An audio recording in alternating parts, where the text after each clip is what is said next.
O programa a seguir pode conter descrições de extrema violência e não é recomendado para pessoas sensíveis.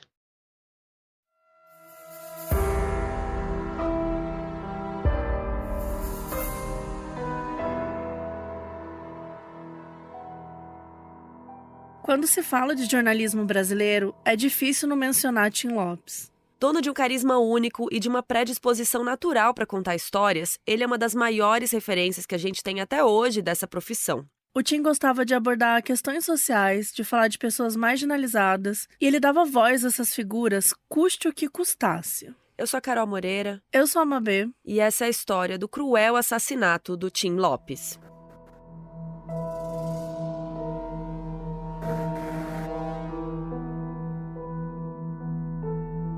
Arcanjo Antonino Lopes do Nascimento nasceu no dia 18 de novembro de 1950, em Pelotas, no Rio Grande do Sul. E não, gente, o nome dele não era Tim.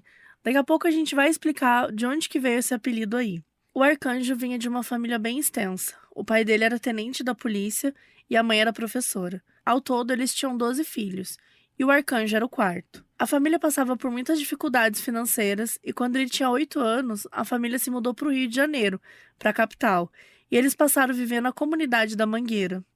Eles tinham uma vida bem humilde, moravam numa casa com 3 cômodos e que precisava comportar muitas pessoas, mas eles sempre davam um jeito de se virar. Desde jovem, o Arcanjo sempre foi muito carismático, muito curioso. Ele conversava muito com as pessoas, ele era muito benquisto, sabe? Ele tinha facilidade de se comunicar. E ele desenvolveu um amor muito grande pela escola de samba da Mangueira, porque era um grupo que ele presenciava ali o dia a dia, né? Ele sempre estava perto. E o Arcanjo também tinha um olhar muito atento para realidades sociais, né? Então, ali do contexto que ele vivia, né? Ele presenciou muita violência, muitos crimes, né? Então, tudo isso deixou ele muito preocupado e atento com questões sociais. Quando ele era adolescente, lá nos anos 60, ele percebeu muita exclusão social que o pessoal da Mangueira e de outras comunidades também sofriam. E ele começou a estudar mais sobre essas questões. E foi aí que surgiu a vontade dele fazer jornalismo e virar um repórter que denunciasse essas injustiças. E aí, dito e feito, ele cursou jornalismo na Faculdade Hélio Alonso.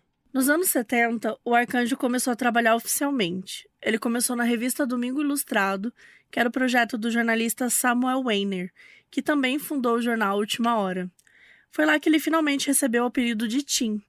De acordo com ele, o Samuel achava ele muito parecido com o Tim Maia, e aí começou a chamá-lo, e o apelido pegou tanto, a ponto dele começar a usar como nome para assinar as matérias. Então, a partir de agora, a gente vai chamá-lo de Tim. Tinha um colega dele que dizia que ele estava sempre cantarolando as músicas do Tim Maia e que acha que o apelido era muito mais por isso do que por aparência física. Enfim, não dá para saber de onde veio, mas o apelido pegou. O fato é que o Tim continuou a crescer na carreira. Ele teve passagens nos jornais O Repórter e O Dia, e depois ele passou 10 anos no jornal O Globo, de meados dos anos 70 até os anos 80, e depois passou mais vários anos no Jornal do Brasil. Uma coisa que fez o Tim se destacar muito na profissão é que ele sempre tentava ir além da notícia. Por exemplo, se rolasse uma perseguição policial, ele não noticiava só isso, ele queria mostrar o motivo, o que estava acontecendo, mas o que tinha por trás, os conhecidos da pessoa, entender como que tinha chegado naquele ponto, sabe? Então ele acabou ficando muito ligado ao jornalismo investigativo, de denúncia, era o tipo de matéria que ele mais gostava de fazer. E o Tim gostava de adentrar ali no contexto das coisas, das matérias. Então, se ele fosse fazer uma reportagem numa comunidade, ele fingia que ele era da comunidade, sabe? Ele se infiltrava, assim, nos lugares que ele ia fazer as reportagens, sabe? Ele ficava ali observando, interagindo com as pessoas, como se ele fosse de cada local. O Tim era muito fã de uma metodologia de pesquisa acadêmica que é chamada etnografia, né? Que é uma metodologia de estudar a cultura e o comportamento de determinados grupos sociais. E é muito usada em estudos de antropologia, por exemplo, né? E consiste bem nessa ideia de se inserir naquele ambiente da maneira mais discreta possível, para não causar nenhuma reação diferente ou exagerada, né? Não é para ele se destacar ali, e sim para ele observar as dinâmicas daquele grupo, para ele estar ali sem ninguém saber que ele tá, e ver essas dinâmicas ali no dia a dia, sem interferência externa. E ele aplicava esse conceito nas reportagens dele. Então, se ele ia falar sobre trabalhador de obras, ele usava roupa, né, que os trabalhadores de obras usavam, e assim por diante. de tal forma que isso ajudava ele a conseguir informações de maneira mais natural. Ninguém desconfiava que ele estava ali para fazer uma matéria, né? Então você acaba desabafando, né? Falando uma Exato. história, uma fofoca. E assim ele, catando as informações. Exatamente. Ele tinha essa missão de dar voz para as outras pessoas que estavam inseridas naquele ambiente. Então, assim, por exemplo, ele vai fazer uma matéria sobre um grupo de traficantes no morro, ele não fala só do grupo de traficantes no morro, mas ele fala das pessoas que estão ali ao redor, tipo, os artistas que estão ali ao redor, a comunidade em si, as pessoas, os trabalhadores, o que eles fazem, como é a vida deles, quais são as questões, os problemas que eles têm, sabe? De trazer a denúncia, o que essas pessoas passavam nas vidas delas. O Tim acreditava muito que as políticas públicas e as instituições governamentais tinham abandonado aquelas pessoas, né, ali das comunidades e tal. E, por consequência, ele achava que elas ficavam à mercê dos traficantes. E isso criava uma ideia horrível, né? E, inclusive, que muita gente reproduz até hoje, né? De que se a pessoa mora na comunidade, ela deve ter algum envolvimento com criminalidade, alguma coisa assim. E, na verdade, a maioria das pessoas tá lá vivendo a vida, ganhando pão, né? Então, ele também queria relatar essas coisas, sabe? Uma vez ele fez uma matéria sobre um coral de jovens dentro de uma comunidade e eles usavam a música como ferramenta social para tentar conscientizar sobre a violência que rolava ali. Ele também fez uma matéria uma vez sobre um campeonato de surf dos jovens de uma comunidade e isso foi um incentivo muito grande, assim. Tanto que alguns desses jovens cresceram muito e começaram a trabalhar mesmo com o surf, sabe? Ele não ficava focando só na criminalidade, né? Ele dava espaço para a parte cultural também que rolava ali. Outra coisa que ele fazia muito era entrar em bailes funks das comunidades e fazer matérias lá dentro. Inclusive, nos anos 90, ele teve no jornal O Dia uma coluna sobre funk. O Tim Lopes foi um dos primeiros jornalistas em todo o Brasil a falar abertamente sobre essa questão do funk ser sempre associado à criminalidade, quando, na verdade, é só uma forma de expressão cultural como qualquer outra. Ele também amava cobrir muita coisa de esporte, ele era torcedor do Vasco e das escolas de samba. E era devoto da Mangueira, claro, né? Porque ele morava ali na comunidade da Mangueira. Nos anos 80 e 90, ele foi se tornando um repórter mega consagrado, considerado um dos mais competentes no Brasil no que dizia respeito à investigação e desmistificação de certos grupos sociais. Na vida pessoal, nessa época, ele também começou a construir a sua família. Ele teve uma primeira esposa chamada Sandra Quintela e os dois tiveram um filho chamado Bruno, que nasceu lá no início dos anos 80. E eles ficaram alguns anos juntos, mas depois se divorciaram. E mesmo assim, continuaram muito amigos. Nos anos 90, o Tim casou novamente, com a estilista Alessandra Wagner, e teve um outro filho chamado Diogo.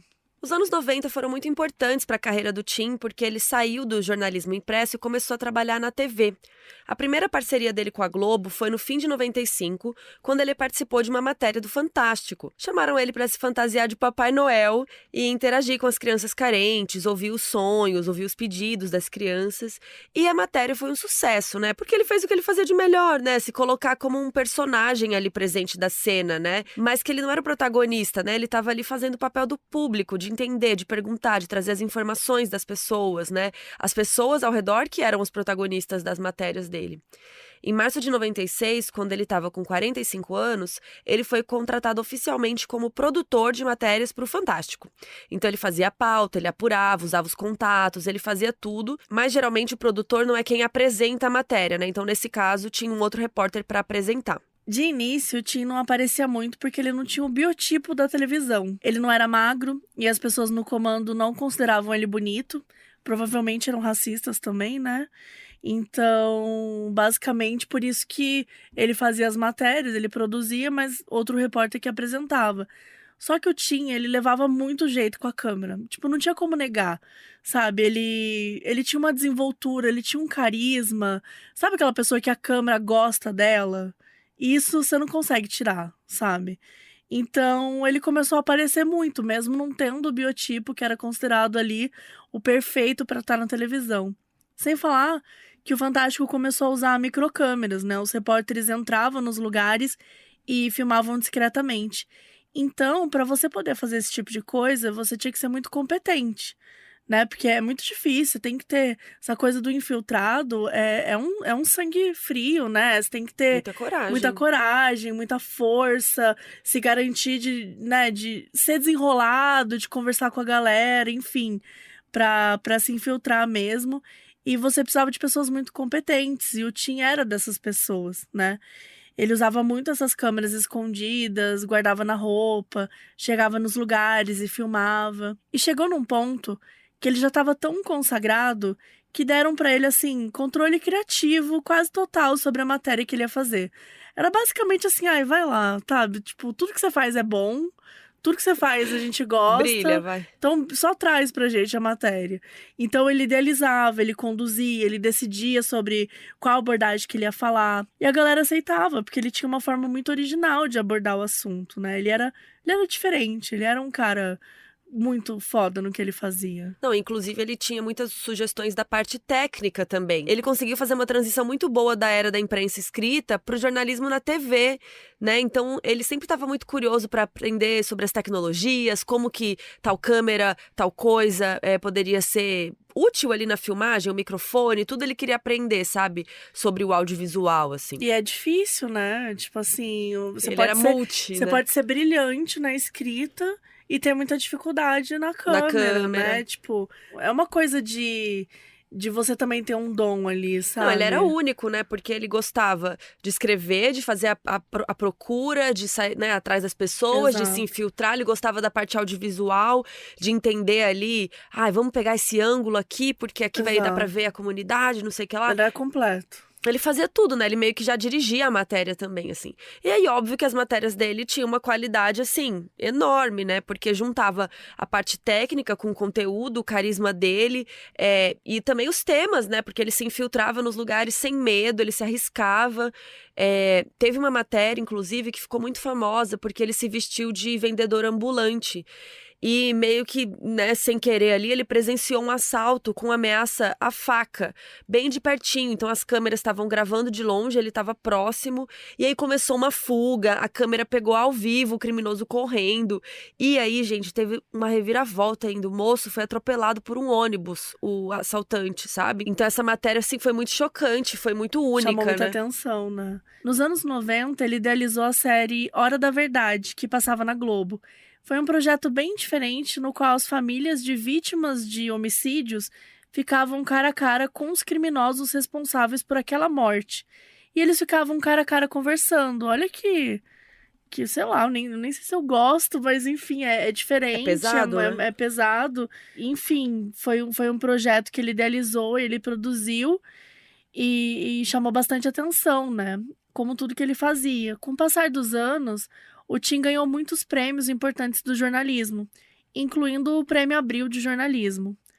Ao final do século XX, ele acumulava quase 3 décadas de carreira, conquistas marcantes, admiração dos colegas e, principalmente, uma vontade voraz de contar cada vez mais histórias e fazer mais denúncias.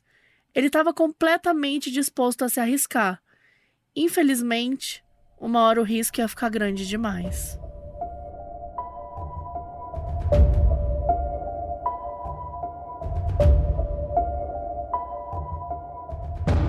O início dos anos 2000 foi bem agitado para o Tim. Ele tinha acabado de completar 50 anos e estava cheio de energia para criar matérias interessantes e, claro, socialmente relevantes. Em 2001, ele ganhou o Prêmio ESSO, que é considerado um dos principais prêmios de jornalismo, talvez o principal, né, do Brasil. Ele ganhou por uma matéria chamada Feirão das Drogas, que ele usou uma microcâmera, né, para gravar traficantes vendendo drogas ao ar livre, chamando as pessoas na rua, falando opções, falando preços, como se estivessem vendendo fruta na feira, assim. E nessa matéria ele conseguiu filmar os rostos das pessoas, dos traficantes, e isso ajudou na identificação da polícia, então eles conseguiram encontrar e prender alguns deles. Outro trabalho importante do Tim nessa época foi quando ele queria denunciar os maus tratos de dependentes químicos que eles estavam sofrendo em clínicas de reabilitação. O que ele fez então? Isso que vocês estão pensando, ele se infiltrou na clínica, ele fingiu que era um paciente e ficou lá internado. Ele e um colega também estavam com planos de lançar um livro sobre sambistas que eram excelentes, mas não tinham ganhado o reconhecimento. E como a gente já contou, né, ele amava a Mangueira, ele amava a escola de samba no geral. E daí, com o passar dos anos, ele tinha feito vários artigos, várias entrevistas com pessoas muito talentosas que trabalhavam nesse processo, mas que não eram devidamente reconhecidas. Isso é uma coisa que rola até hoje, né, gente? A gente fala aí das escolas de samba e tal, Mas a gente não tem dimensão da quantidade de pessoas que trabalham por trás disso, assim, são centenas de pessoas que a vida delas é trabalhar, tipo, elas trabalham o ano todo pra Sim. que, né, quando chegue no carnaval esteja tudo certo, então... Tanto que na pandemia, né, foi muito triste, porque as pessoas ficaram sem trabalhar, não tinha como ter carnaval, não tinha trabalho para as pessoas, né? Exatamente, foi outra classe aí de trabalhadores que sofreu bastante na pandemia. E é bom a gente ter essa dimensão, sabe? De que quando a gente vê. A escola de samba já é algo grande, numeroso, mas ainda assim tem muito mais gente por trás. E é importante a gente mencionar, né, que como o Tim ficou muito conhecido, isso também colocou um alvo nas costas dele. Porque, né, Aí é já conheceu o fácil. rosto dele, né? É fácil você se infiltrar quando você é um cara que não aparece muito na TV, que não aparece, né? Mas chegou num ponto que ele já tava conhecido demais, assim. Já tava aparecendo muito. E não é que ele tava em qualquer lugar, ele tava No aparecendo no Fantástico. Fantástico, né? Então isso, infelizmente, colocava, de certa forma, um alvo nas costas dele pelo teor das matérias que ele produzia, né? Ele fazia críticas diretas às instituições, ele expunha quando não fazia o trabalho de proteger as pessoas. E por outro lado também chegou um ponto que os traficantes sabiam quem era ele, né? Reconheciam o rosto dele, Porque ele denunciava que ele eles, também né? denunciava. Então isso tornou o trabalho do Tim mais arriscado, porque se alguém reconhecesse o rosto dele já era. E por sorte, até agora isso não tinha acontecido. Por volta de 2002, o Tim andava muito interessado numa movimentação na comunidade da Vila Cruzeiro, lá no bairro da Penha. Estavam rolando muitos conflitos, muitos problemas com traficantes, muitos relatos de abusos, né? E o Tim descobriu, por meio das fontes dele que moravam lá, que uma parte disso era porque naquela época estavam rolando muitos bailes funks promovidos pelos traficantes que estavam no controle daquela região, daquela área. Só que os bailes tinham como intuito aí vender e consumir drogas. Mas estava acontecendo algo muito pior, porque estavam rolando shows sexuais com meninas menores de idade. Então estavam prostituindo as meninas para ganhar mais dinheiro ali nos bailes. E aí acontecia todo tipo de coisa, as meninas eram abusadas na frente de todo mundo, eram vendidas como se fosse um leilão, assim, uma coisa muito desumana. E de acordo com as fontes do Tim, os traficantes obrigavam as meninas que moravam lá a participar dos eventos. E se elas se recusassem, né, ou algum parente falasse alguma coisa, elas e as famílias iam sofrer algum tipo de retaliação. Então elas eram obrigadas a participar. Falaram pro Tim também que tentaram denunciar a situação na polícia, mas que ninguém lá se importou. Então pediram pro Tim fazer uma matéria disso porque ia dar visibilidade, talvez gerar uma solução. Essas informações chegaram nele no fim de maio de 2002, quando ele estava com 51 anos. O Tim começou a frequentar a Vila Cruzeiro para ver o que estava acontecendo e também para tentar conseguir mais informações. Ele foi lá 3 vezes numa mesma semana e no dia 2 de junho de 2002, ele decidiu ir lá pela 4ª vez. Naquele dia, ia acontecer um dos bailes e ele se preparou para gravar tudo. Às 5h18 da tarde, ele saiu do escritório da Globo e se preparou para o disfarce. Ele deixou o celular, a carteira e a camisa que ele estava usando ali, e ele ia voltar para pegar depois da gravação.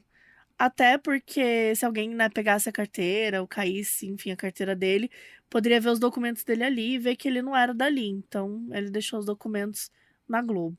Então o Tim vestiu uma roupa ali que ele interpretou que ia deixar ele mais afinado ali com os moradores da comunidade.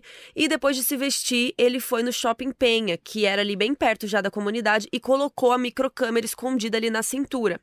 E depois o motorista deixou ele na comunidade da Vila Cruzeiro e o Tim começou ali, né, a trabalhar. Uma coisa que estava a favor dele é que esses bailes, eles estavam muito populares. Muita gente nova estava chegando lá para ir no baile. Então o Tim se misturou, né? Ele não era o único rosto diferente.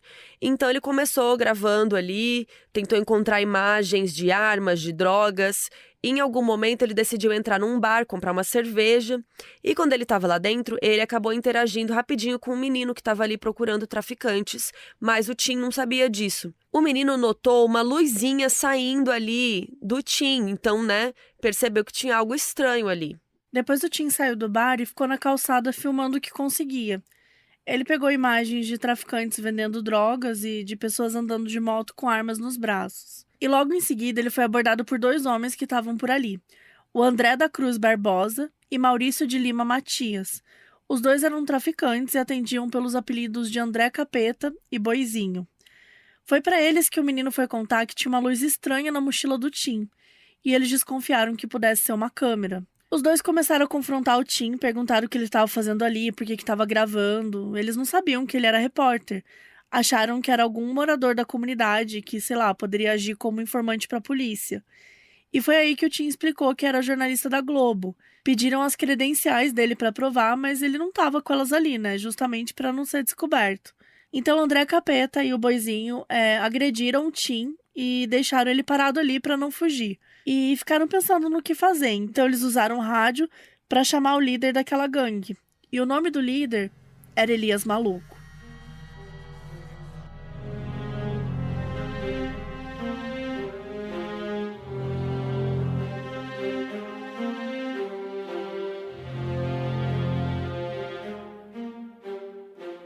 O Elias Pereira da Silva nasceu no dia 23 de maio de 66, no Rio. Ele nasceu e cresceu no bairro de Vigário Geral, na Zona Norte, e ao lado de uma comunidade. E desde jovem ele foi exposto a muita violência ali naquela área, né? Como muitas pessoas passavam ali na comunidade. Inclusive, em 93, aconteceu a chacina do Vigário Geral, que foi uma coisa muito brutal, e a gente vai dar uma resumida, né? Mas vocês já sabem aqui, a gente já contou como esse tipo de massacre funciona, né? Infelizmente é comum. Enfim, bem resumidamente, aconteceu no dia 29 de agosto de 93, um grupo de extermínio formado por 36 homens armados e encapuzados, a maioria era provavelmente de policiais. Eles saíram atirando e matando um monte de gente de forma aleatória, né? Foram mortas 21 pessoas naquela noite. E eram pessoas aleatórias, entraram numa casa, mataram 8 pessoas de uma mesma família. Eles foram num bar, mataram os homens que estavam ali no bar bebendo, um homem que estava indo buscar uma marmita. Eles espalharam o terror pela rua. E segundo relatos da época, a chacina teria sido uma resposta, uma vingança, depois de um grupo de traficantes daquela região ter executado 4 policiais no dia anterior. Dos 52 policiais acusados formalmente no massacre, apenas 7 policiais foram condenados, e 3 deles foram absolvidos em outro julgamento. Os outros também foram sendo soltos em liberdade condicional e outro fugiu. E claro que a maioria das famílias das vítimas não recebeu nenhuma forma de indenização do Estado. O massacre fez com que o Brasil fosse acusado de violação dos direitos humanos pela OEA, a Organização dos Estados Americanos. Enfim, isso é só para vocês saberem como é que Vigário Geral era um palco de muitos conflitos. Ainda mais porque nos anos 90, Vigário Geral era considerado um dos QGs do Comando Vermelho, que, para quem não sabe, é uma das maiores facções criminosas do Brasil. Eles foram formados em 1979 e desde então se tornaram líderes no tráfico de drogas. E foi por volta dessa época que o Elias acabou entrando para a facção. E como era tradição ali, ele recebeu um apelido, né? E o apelido dele virou Elias Maluco. Em 96, ele chegou a ser preso por tráfico de drogas e cumpriu 3 anos e alguns meses de pena. E aí ele foi crescendo na facção ao ponto de ser considerado um dos maiores traficantes do Rio de Janeiro, dos mais perigosos, né? No momento que a gente está aqui na história, em 2002, ele já tinha o poder suficiente a ponto de mandar ali em muitas áreas do Complexo do Alemão e da comunidade da Penha. E ele tinha um grupo próprio que seguia as ordens dele. E, adivinhem só, era desse grupo que faziam parte o André Capeta e o Boizinho, que encontraram o Tim Lopes naquela noite. Quando os dois ligaram por Elias Maluco, ele estava no Complexo do Alemão. Lembrando que tem esse nome porque é um único complexo que agrega várias comunidades. E naquela noite o Elias estava na da Grota. Eles explicaram que tinham encontrado o Tim e que ele era jornalista, né, que estava filmando tudo ali. E aí o Elias mandou eles aguardarem porque ia mandar um carro que levasse eles e o Tim até ele. Então os dois ficaram esperando, e aí chegou um Fiat Palio, e o André Capeta e o Boizinho amarraram as mãos do Tim Lopes e deram tiros nas pernas dele, para que ele não conseguisse fugir. O Tim foi jogado dentro do porta-malas e levado num percurso até o Complexo do Alemão. Era um tipo de estrada num terreno montanhoso que ligava as comunidades. E o Tim estava completamente indefeso, né, gente? Ele tinha levado o tiro, estava amarrado, ele não tinha nem como elaborar uma maneira de fugir, ele não estava com celular, não tinha como se comunicar com ninguém. Assim que eles chegaram na grota, o Elias Maluco já estava esperando ansioso para ver o Tim. Ele considerava a captura dele como um troféu, uma prova de que nada escapava dele e do seu time. Eles sabiam que o Tim era jornalista, porque ele contou, mas eles não sabiam que ele era o jornalista, né? Que ele sempre estava infiltrado nas comunidades e que era ele que estava expondo várias coisas do tráfico, né? Então, junto com Elias, estavam outros traficantes, e um deles se chamava Cláudio Orlando do Nascimento, que tinha o apelido de Ratinho. Lembram que a gente contou do feirão das drogas, né, que mostrava os traficantes vendendo no meio da rua? Essa matéria fez a polícia prender muita gente e tal. Então, esse Ratinho aí foi um dos traficantes que foi preso. Então, ele sabia exatamente quem era o Tim Lopes. E que, na cabeça dele, né, ele foi o responsável por mandar ele para a prisão. E aí o Ratinho, quando percebeu quem era o Tim, começou a dizer que eles precisavam matá-lo, porque ele que tinha ferrado o esquema de vendas, porque vários traficantes foram presos, então estava entrando menos dinheiro. Ficou todo mundo discutindo até que decidiram levar o Tim para um vale que ficava nas redondezas. Era tipo uma floresta mesmo, tinha várias árvores, era um lugar que eles usavam para torturar e matar pessoas. Não se tem a noção exata de que horas da noite era, mas estimam que era entre 10 horas da noite e meia-noite. E foi um grupo enorme, assim. Tem relatos que apontam que tinha 20 pessoas lá presenciando tudo. Dessas 20, a gente sabe que pelo menos 9 se engajaram em torturas contra o Tim. Entre esses 9 era o Elias Maluco, o André Capeta e o Boizinho, né, os dois que encontraram ele e levaram o Tim. O Ratinho, que é esse que tinha sido preso por conta da matéria do Tim, que queria vingança. E mais 5 criminosos, cujos apelidos eram Xuxa, Zeu, Primo, Cadê e Frei. Eles amarraram o Tim numa árvore e começaram a agredi-lo de várias formas. O Tim gritava e implorava para não matarem ele, mas ninguém deu bola. Eles ficavam brincando, simulavam um julgamento, perguntavam se era para agredir desse jeito ou não, se era para matar ou não. Era uma tortura horrível. O Ratinho foi um dos que mais participou de tudo, ele era o mais vocal sobre querer matar o Tim logo, né? Imagino que por ele achar que ele tinha sido preso e tal, por causa disso. Chegou uma hora que eles pegaram um cigarro e colocaram nos olhos do Tim pra queimar. E aí o Elias Maluco pegou uma espada tipo de samurai, assim, e foi cortando os membros do Tim. Cortaram as mãos, os pés, partes dos braços. Eles foram torturando ele lentamente, né, e muito brutalmente. E o Tim acabou falecendo. E depois disso ainda colocaram o corpo dele dentro de pneus e aí colocaram diesel e incendiaram para se livrar das evidências. O traficante Zeu, que ficou responsável por atear o fogo.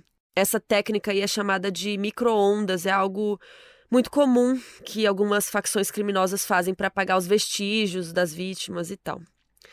E assim, aos 51 anos, um dos maiores jornalistas do Brasil foi assassinado de maneira covarde.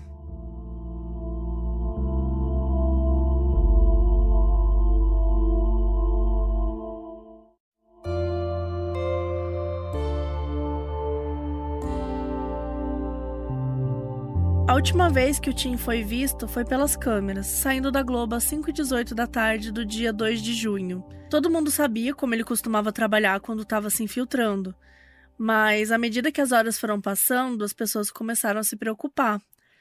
Ele tinha combinado um ponto de encontro com um motorista à meia-noite numa entrada da Vila Cruzeiro. Quando o Tim não apareceu, o motorista ligou para a Globo e avisou. Naquela madrugada, a esposa do Tim também ligou para a Globo para avisar que o marido não tinha voltado. No início do dia 3 de manhã, as pessoas começaram a entender que ele estava desaparecido. E começou uma mobilização muito grande entre os jornalistas da Globo. Todo mundo começou a conversar com as suas fontes e tentou encontrar informações. O caso foi designado para a polícia, que começou a investigar imediatamente. Quem ficou responsável pelo caso foi o detetive Daniel Gomes, que trabalhava na 22ª Delegacia de Polícia do bairro da Penha. Por volta das 11 da manhã, um advogado da Globo foi junto com o motorista na delegacia e explicaram o combinado da noite anterior e que o Tim não tinha aparecido. Então, o detetive Gomes definiu que a prioridade era ir lá na comunidade da Vila Cruzeiro e descobrir se alguém tinha informações. Conversando com pessoas ali da comunidade, a polícia descobriu que um homem tinha estado ali na noite anterior e que foi abordado e levado por 2 traficantes da área. Tava rolando bastante agitação no dia, as pessoas ouviram conversas de que o homem tinha sido morto e, com a presença da polícia, alguns ficaram com medo de falar, né, imaginando que era alguém muito importante. Aí alguns moradores orientaram os policiais e eles chegaram a subir o morro e encontraram um lugar que tinha sangue e pneus queimados. Fizeram um teste de DNA e pediram amostras da família do Tim para comparar, mas esse primeiro teste deu incompatível para o Tim Lopes. O que não mudou em nada as investigações, porque os traficantes estavam usando muito essa técnica que a gente explicou do micro-ondas, né? Então eles matavam as pessoas e colocavam lá, naquele mesmo lugar, então provavelmente era outra vítima ali. Enquanto rolavam as investigações, a imprensa brasileira se debruçou completamente sobre o caso. Vários repórteres cobriram as idas da polícia na comunidade, subiram junto com eles.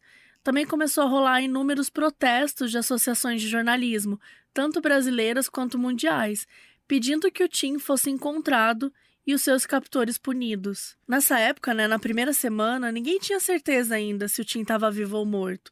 Então tinha uma esperança, de muita gente de que ele só tivesse, entre aspas, sido sequestrado, mas que ele estivesse vivo, que ele pudesse ser liberado, enfim, que ainda pudessem vê-lo vivo. A esposa dele, Alessandra, apareceu no Jornal Nacional implorando para que o Tim fosse devolvido com segurança. Nesse mesmo dia, o filho dele, do primeiro casamento, o Bruno, escreveu uma carta pedindo a mesma coisa, e essa carta foi exibida no jornal. O Bruno tinha 19 anos na época. A esperança continuou muito forte, até que depois de uma semana, no outro domingo, veio a notícia. Era dia 9 de junho e a polícia conseguiu capturar 5 suspeitos numa área próxima da Vila Cruzeiro. Desses 5, 2 foram reconhecidos como membros da gangue do Elias Maluco. O Fernando Sátiro da Silva, que tinha o apelido de Frei, e o Reinaldo Amaral de Jesus, o KD. Eles deram um depoimento bem longo, e eles contaram tudo. Contaram que o Tim foi pego na Vila Cruzeiro, foi jogado num carro, levado para o Alemão, que foi torturado por várias pessoas, incluindo eles próprios, e no fim foi morto pelo Elias. Como era domingo, esse furo já foi ao ar no Fantástico, que na época era apresentado pelo Zeca Camargo, e ele anunciou a morte como sendo a notícia que a Globo não gostaria de dar. E naquele mesmo dia, a polícia do Rio de Janeiro anunciou que capturar o Elias Maluco era uma prioridade. No dia seguinte, na segunda, dia 10, o Jornal Nacional foi em homenagem ao Tim. Meia hora do jornal foi dedicado à memória dele e contou também com depoimentos de colegas jornalistas falando sobre ele. E no fim do jornal, a câmera saiu do William Bonner e mostrou todos os membros da redação do programa ao fundo. Todo mundo de preto. O jornal acabou com todo mundo aplaudindo o Tim. No dia seguinte, na terça, dia 11 de junho, o detetive Gomes seguiu uma dica anônima e foi com seus homens investigar na Grota e na Pedra do Sapo, que também fazia parte do Complexo do Alemão. Lá na Pedra do Sapo, eles encontraram um túmulo clandestino num campo lá no alto da colina, adjacente a um campo de futebol. Aquele era o local onde se desfaziam os restos mortais das pessoas assassinadas. A polícia recolheu 41 fragmentos de ossos queimados e levou para o teste de DNA. Levaram algumas semanas para ficar pronto. E apenas no dia 5 de julho, um mês depois do crime, a morte do Tim Lopes foi confirmada em laboratório. Até então, eles estavam trabalhando com os relatos dos traficantes, mas agora eles tinham, de fato, a prova de que ele estava morto. Só parte dos fragmentos pertencia ao Tim. O resto era de outras 3 vítimas não identificadas. O enterro do Tim Lopes ocorreu no dia 7 de julho. E como ele era muito querido, tinha muita gente ali homenageando ele também. A morte do Tim trouxe para debate um tema muito importante, que é a segurança dos jornalistas. Naquela época, era algo muito normal que os jornalistas se colocassem em situações de perigo sem saber direito, a gravidade daquilo. Eles entravam em várias áreas violentas, cobriam com uma reportagem lá ao vivo, Era inclusive comum que os próprios veículos pedissem, exigissem. Então, a gente sabe que essa busca pelo furo, por uma matéria, diferente, para ser a primeira a falar sobre ser o primeiro a falar, isso acabava colocando a vida das pessoas em risco, Então, né? Fazer uma reportagem era mais importante do que a vida do jornalista, às vezes, né? E os próprios jornalistas não questionavam tanto isso, não se falava sobre, né? Era muito assim, é parte do trabalho. Então a pessoa ia lá e fazia. E a morte do Tim levantou essa discussão. Inclusive, algumas pessoas falavam de uma maneira muito absurda, falando do tipo, mas ele que quis se infiltrar, sabe? Então, um absurdo Como isso. se ele pedisse pra isso acontecer. Claro que não. E foi por conta desse tipo de comentário que o Sindicato dos Jornalistas Profissionais do município do Rio de Janeiro lançou uma carta aberta para o público com o nome de Por que o Tim estava lá? No texto, eles disseram que o Tim era um repórter que valorizava os direitos humanos e que lutava por eles a todo custo. Se os moradores de comunidades pediam ajuda a ele não negava. Falaram que não iam deixar a morte do Tim servir como argumento para um revanchismo, do tipo, tem que entrar na comunidade e matar todo mundo. Disseram para as pessoas não se enganarem achando que era um conflito de ricos contra pobres. E sim que todo mundo sofre com a violência, inclusive a maioria das pessoas que estão lá nas comunidades à mercê dos criminosos. Pessoas que o Tim protegia quando ninguém mais tentava. Disseram também que a realidade do tráfico de drogas só é de conhecimento da população e até da polícia, porque os jornalistas que vão lá para trazer a história a público, e que esse tipo de comentário não ajudava em nada. Já atualmente, agora em 2023, o Ivan Blas, que é tenente-coronel da PM, contou em uma entrevista que a morte do Tim mudou muitas questões de segurança pública no Rio de Janeiro. Antes não se falava sobre os jornalistas que chegavam e ficavam lá grudados nos policiais, né, filmando a ação ali. Hoje em dia tem vários procedimentos, tem uma certa distância que se pode alcançar, tem que usar colete à prova de balas, várias coisas assim, para garantir ou tentar garantir que não haja fatalidades, né?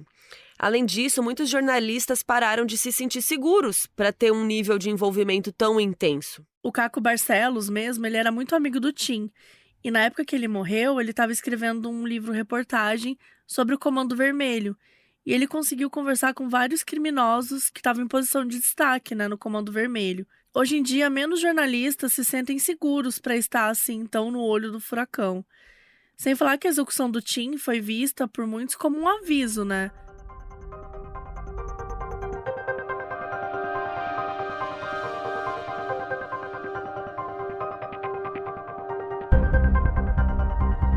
Tempo depois da confirmação da morte, rolaram umas farpas entre a mídia e a polícia.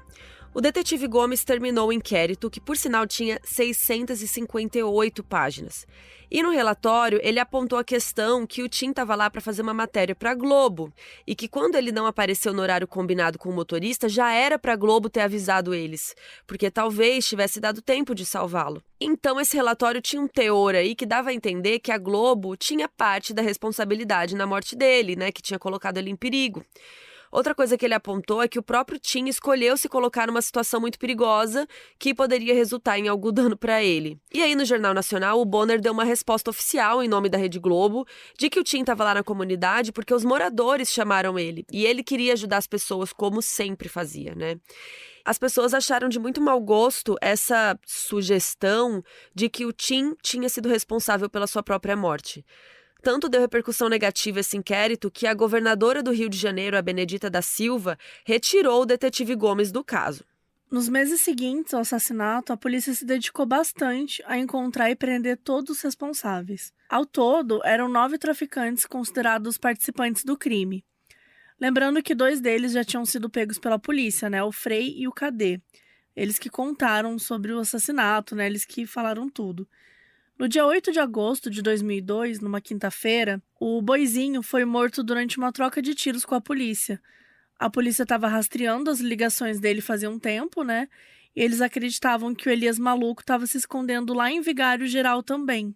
E aí chegaram, sitiaram a casa que o Boizinho estava, e quando ele saiu, começou uma troca de tiros e ele foi morto.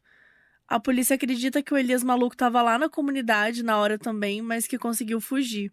E aí, na quarta-feira seguinte, no dia 14 de agosto, outro traficante apareceu morto. Foi o André Capeta, lá na Vila Cruzeiro. Ele foi encaminhado para o hospital com um tiro na cabeça e faleceu lá. Não se sabe como essa morte aconteceu, ele foi encontrado, foi mandado para o hospital. A polícia e alguns traficantes de lá consideraram que ele possa ter tirado a própria vida, enquanto outros policiais acham que foi uma execução de algum policial que foi lá e fez justiça com as próprias mãos. O André Capeta e o Boizinho foram justamente os dois que encontraram o Tim naquela noite na Vila Cruzeiro e levaram eles para o Elias Maluco. Com o tempo, a polícia foi conseguindo pegar todo mundo. O Elias Maluco foi capturado dia 19 de setembro, mais de 100 dias após o crime lá na grota. E sendo assim, eles tinham 7 homens para acusar. O Elias Maluco, o Frei e o Cadê, que já tinham sido pegos, e o Ratinho, o Xuxa, o Zeu e o Primo. O julgamento só aconteceu quase 3 anos depois, em 2005. E como mandante do crime e executor do Tim, o Elias Maluco foi acusado de homicídio triplamente qualificado, ocultação de cadáver e formação de quadrilha.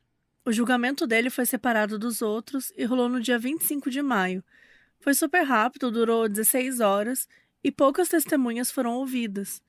O Elias estava bem quieto durante o julgamento. Ele ficou a maior parte do tempo de cabeça baixa e não quis responder as perguntas que a promotoria fez para ele. O júri era composto por 7 pessoas, 5 mulheres e 2 homens. O Elias foi considerado culpado de todos os crimes. Ele foi condenado a 28 anos e 6 meses de prisão, e logo depois foi levado para Bangu 1, presídio onde ele já estava aguardando o julgamento. Depois de um tempo, transferiram ele para a Penitenciária Federal de Catanduvas, lá no Paraná. O julgamento dos outros 6 rolou em junho, e eles também foram considerados culpados. Ratinho, Frei, Cadê, Zeu e Xuxa, todos foram condenados a 23 anos e 6 meses de prisão, enquanto consideraram que o Primo teve uma participação menor que os outros, então ele recebeu uma pena de 15 anos. À medida que esses anos foram passando, os 7 tiveram destinos bem diferentes entre si. Poucos anos depois do julgamento, alguns deles já começaram a entrar no regime semiaberto, para sair, trabalhar e depois voltar, né? Em julho de 2007, um deles, o Eliseu Felício de Souza, o Zeu, foi liberado para visitar a família. Só que ele não voltou para a prisão depois e ele foi considerado foragido. Só encontraram ele em novembro de 2010. Ele saiu em julho de 2007 e encontraram em novembro de 2010, lá no Complexo do Alemão, e levaram ele de volta para a prisão. Atualmente, ele é um dos únicos 7 que ainda está preso lá no Instituto Penal Vicente Piragibe, no Rio. Outro que também fugiu foi o Ângelo Ferreira da Silva, o Primo. Ele fugiu em fevereiro de 2010 e se entregou de volta em maio do mesmo ano. Só que em 2013 ele fugiu mais uma vez e nunca mais foi encontrado. Até hoje ele é foragido. O Claudino dos Santos Coelho, o Xuxa, também fugiu. Em fevereiro de 2013, um grupo de 27 detentos do Instituto Penal Vicente Piragibe conseguiu escapar por um túnel, incluindo ele. O Xuxa foi para o complexo de Lins e, em setembro de 2013, ele foi morto no complexo da Covanca, durante uma troca de tiros com a polícia. Os outros 3 condenados, o Frei, o Cadê e o Ratinho, já estão todos em liberdade condicional. O Frei e o Cadê receberam em 2017 e o Ratinho recebeu em dezembro de 2020. E quanto ao Elias Maluco, ele teve várias questões. Para começar, em 2013, quando ele ainda estava preso, ele foi condenado por mais um crime.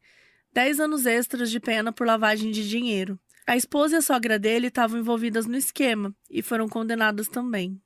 Em 2019, ele entrou com um pedido de habeas corpus, que acabou não rolando, até que em 22 de dezembro de 2020, o Elias Pereira da Silva foi encontrado morto lá na Penitenciária Federal em Catanduvas, no Paraná, onde ele estava cumprindo a pena. E foi considerado suicídio. Ele tinha deixado cartas para a família dizendo que os amava, que ele não tinha mais motivação, enfim. E os guardas apontaram que ele estava bem tranquilo naquele dia, que ele não tinha tido nenhum comportamento estranho, e isso tudo descartou a ideia de que alguém pudesse ter assassinado ele e feito parecer suicídio. Foi descoberto que no mês anterior à morte dele, ele teve alguns desentendimentos com os colegas do Comando Vermelho, a facção do qual ele fazia parte.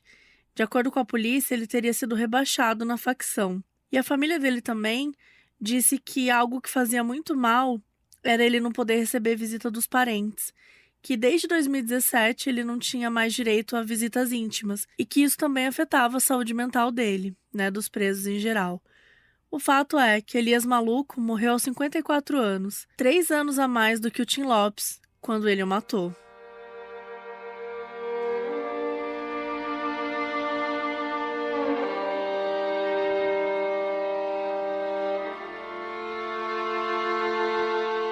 Hoje em dia, uma das pessoas que mais luta para manter viva a memória do Tim é o seu filho, o Bruno Quintela, o filho do primeiro casamento. O Bruno tinha 19 anos quando perdeu o pai, ele sofreu muito e até hoje ele tem um carinho muito grande, né? Inclusive, como homenagem, ele colocou o nome de Tim no filho dele. O Bruno se tornou jornalista e roteirista e ele se inspirou muito na trajetória do pai. Ele também decidiu ir por esse caminho de jornalismo de denúncia, né?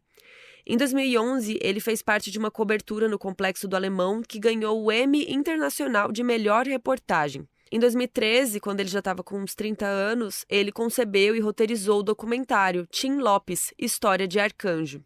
É um filme documental que foca muito na vida pessoal do Tim, né? Conta com muitos relatos de pessoas que conheciam ele, que viveram coisas com ele. O documentário foi dirigido pelo Guilherme Azevedo e ganhou o prêmio de melhor documentário no Festival do Rio. Agora, em 2023, já com 40 anos, o Bruno lançou uma série documental chamada Onde Está Tim Lopes? São 4 episódios e tem uma pegada bem parecida com o filme. Conta muitos relatos de pessoas que conheceram ele. Dá pra perceber que esses docs foram a maneira que ele encontrou para preservar as memórias e a essência do pai, contar quem ele foi e como ele viveu. Foi mais uma homenagem, porque nem fala sobre o assassinato, sabe? Fala sobre ele em vida, fala sobre o trabalho, as reportagens, quem ele era, né? Então, assim, realmente foi uma forma dele trazer a parte mais incrível do pai dele, né? A parte mais bonita. E aproveita para falar também sobre as vidas que foram mudadas pelo Tim. Mostra algumas pessoas de comunidades, né? E até colegas jornalistas que contaram suas experiências com ele, porque o jeito dele de fazer jornalismo era muito importante para a profissão, era muito diferente, né? A gente falou aqui, era original, era único, era uma coisa do Tim Lopes. E o Bruno resumiu dizendo que o jornalismo do pai dele era de denúncia. Ele não queria só noticiar que uma pessoa estava passando fome, ele queria entender o porquê daquela pessoa estar passando fome, ele queria entender porque ninguém fazia nada a respeito. Ele ia além, né? Ambos os documentários estão disponíveis no Globoplay. Um dado bem triste para vocês é que o Brasil é considerado um dos países mais perigosos do mundo para ser jornalista. Segundo a Federação Nacional dos Jornalistas, a FENAGE, só em 2021 foram 430 denúncias de agressões a jornalistas. Essas agressões são de todos os tipos, incluem ataques físicos, verbais, virtuais, descredibilização e o pior pesadelo de qualquer comunicador, gente: a censura. Dessas 430 denúncias, 1/3 foram contra o ex-presidente Jair Bolsonaro. Ele recebeu 147 denúncias de descredibilização da imprensa e agressão verbal. Todo ano, a FENAGE faz o relatório da violência contra jornalistas. De acordo com esse relatório, entre 1995 e 2018, 64 comunicadores de mídia foram mortos no Brasil. De acordo com a ONG Repórteres Sem Fronteiras, o Brasil foi o 4º país com mais assassinatos de jornalistas em 2022, com 3 mortes. Só perdeu para o México com 11 assassinatos, Ucrânia com 8 e Haiti com 6. A gente divide a posição com o Iêmen e a Síria, cada um com 3 mortes também. Uma grande vergonha. Eles também fizeram uma amostragem de mortes por país nos últimos 20 anos. De 2003 a 2022, um total de 1.668 jornalistas foram mortos no mundo. Aqui no Brasil, foram 42 mortes nesses 20 anos. Outra coisa que os Repórteres Sem Fronteiras avisou é que nunca houve no mundo tantos jornalistas presos quanto no relatório mais recente de 2022. Um recorde de 533 profissionais foram presos por exercerem sua profissão. Aqui no Brasil, uma medida bem importante foi criada pela Abragi, em 2017. É o programa Tim Lopes, responsável por catalogar as mortes de jornalistas no Brasil. Sempre que um jornalista é assassinado, eles vão lá, apuram, pesquisam, descobrem como foi e o que poderia ter tornado a situação mais segura. Depois eles criam e disseminam conteúdos a respeito, para garantir que os jornalistas estejam mais seguros. Lá no nosso site, no modusoperandipodcast.com, a gente sempre coloca no episódio várias informações, imagens, obras relacionadas, e lá a gente vai colocar o link do projeto para vocês acessarem e se informarem. Depois de todos esses dados, acho que vocês conseguem entender por que é tão importante a gente contar histórias como a do Tim Lopes. De acordo com a ONU, 21 milhões de pessoas não têm o que comer todos os dias no Brasil e mais de 70 milhões de pessoas passam insegurança alimentar aqui. Num país assim, o Tim Lopes teve a ousadia de se importar com os marginalizados, com as pessoas que as instituições que deviam protegê-los os abandonaram. Ele teve coragem de lutar pelas pessoas com as ferramentas que tinha. Infelizmente, no meio do caminho, foi assassinado de forma brutal. A perda é imensurável, mas o legado dele está intacto em todas as suas reportagens e produções, além de vivo nas memórias daqueles que o amavam. Por mais jornalistas e mais humanos como Tim Lopes.